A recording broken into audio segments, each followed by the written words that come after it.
පුතේ ඔන්න ඔයාලට අද කියලා දෙන්න හදන්නේ තුල්්‍ය භාග එහෙම නැත්නම් සමාන භාග කොහොමද හදන්නේ. මේක හදන ක්‍රම දෙකක් තියෙනවා. ඒවා නිතරම ඔයාලට පේපර් එකක් දෙනවා. පුතේ ඔන්න ඔයාලට කියනවා 8න් 4ට ගැලපෙන තුල්්‍ය භාගයක් ලියන්න. තුල්්‍ය භාග කියන්නේ සමාන භාගනේ පුතේ.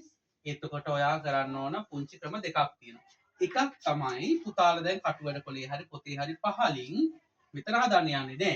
8න් 4ට ගැලපෙන තුල්්‍ය භාගයක් ලියන්න කිව්වොත් ඔයා 8න් 4 ලියන්න. ලියලා පැටියෝ මේ 8න් 4කට වඩා ලොකු තුල්්‍ය භාගයක් ලියන්න ඕන නම් ඔයා ಗುಣ කිරීමේ ලකුණ දාලා ඉරි කෑල්ලක් අහගන්න ඕන. එතනට තේරුණාද? 8න් 4කට ගැලපෙන තුල්්‍ය භාගයක් ලියන්න කිව්වොත් හරි මොකක් හරි ඒ දෙන භාග සංඛ්‍යාව පල්ලෙහින් ලියාගෙන ಗುಣ කිරීමේ ලකුණ දාලා ඉරි කෑල්ලක් ගහනවා. ඊට පස්සේ පුතේ පුතාලට කැමති ඉලක්කමක් මෙතනටයි ලියන්න. සාමාන්‍යයෙන් ඉතින් අපි ලියන්නේ දෙකේ ඉලක්කමනේ. උතනටත් දෙකේ ඉලක්කම ලිව්වොත් මෙතනටත් දෙකේ ඉලක්කම ලියන්න ඕන. තව කෙනෙකුට ඕන නම් මෙතනට තුනේ ඉලක්කම ලියලා මෙතනටත් ලියන්න පුළුවන්. තව කෙනෙකුට ඕන නම් මෙතනටත් හතර මෙතනටත් හතර. කැමති කෙනෙකුට කැමති ඉලක්කමක් දාගන්න පුළුවන්. මම නම් සාමාන්‍යයෙන් දෙකේ ඉලක්කම දාගන්න ඒක පහසුයිනේ අපිට.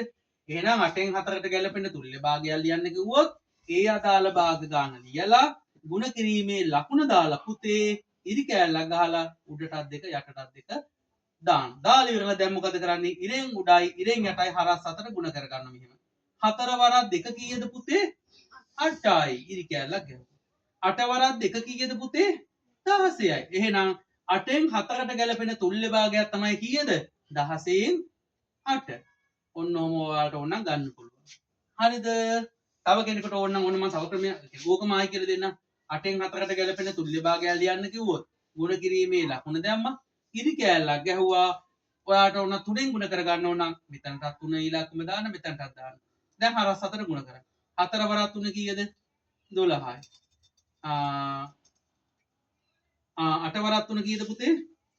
24. එහෙනම් ඔන්න ඔයාට 24න් 12යි කියන උත්තරේ ගන්නත් පුළුවන් ඕන නැත්නම් 16න් 8යි කියලා ගන්නත් පුළුවන්. හරි. ඊට පස්සේ අපි බලමු දැන් මේක අපි දැන් ඉස්සරහට තියෙන 16න් 8 නේද අපි දෙන්නේ. ඔව්.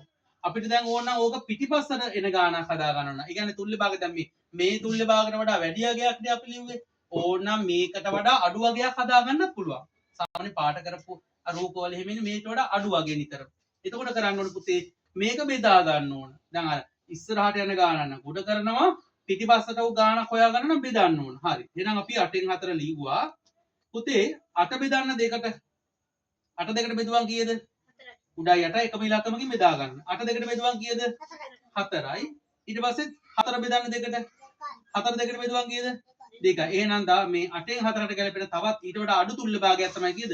4න් 2 කියලා කියන්නේ. සර් එච්චරද පුළුවන් නෑ තව පුළුවන් ඕන. ආපහු ඕන මේ 4 ආයි දෙකට බෙදන්න. 4 දෙකට බෙදුවම කීයද? 2යි. 2 දෙකට බෙදුවම 1යි. එහෙනම් 8න් 4ට ගැලපෙන තව තුල්්‍ය භාගයක් තමයි කීයද? 2න් 1. ඔය යන්නේ අඩු වෙවි. අඩු වෙවි යන විදිහට අපිට ගන්න පුළුවන් 4න් 2යි 2න් 1යි. වැඩි වෙන විදිහට ගත්තොත් අපිට පුළුවන් 16න් 8 නේද? ওই විදිහට උදාහරණට 24න් 12 ඔය විදිහට ගුණ කරගෙන ගිහිල්ලා හදන්නත් පුළුවන්. පැහැදිලිද? තේරුණාද? හරි.